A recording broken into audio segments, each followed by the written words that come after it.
According to a Hankook Ilbo report, singer and actor Rain's label Rain Company denied allegations that he cheated on his wife Kim Tae-hee and announced they would be pursuing legal action. On October 6, the agency called the rumors unfounded and is preparing to pursue legal action against the malicious comments. Allegedly, there are unfounded rumors that Rain had cheated with a pro golfer. Netizens allegedly exposed the rumored golfer's name and are terrorizing her Instagram.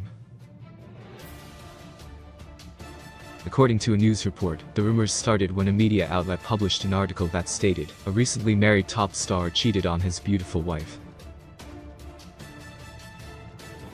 The outlet alleged that the two had met at a golf tournament and had a significant age difference, and that the golfer was an acquaintance of the star's wife. Rain and Kim Tae-hee recently had to take legal action due to a different incident, when a woman in her 40s was arrested for stalking the couple and continuously ringing their doorbell. The woman, who was arrested in February, had a case sent to prosecution in October.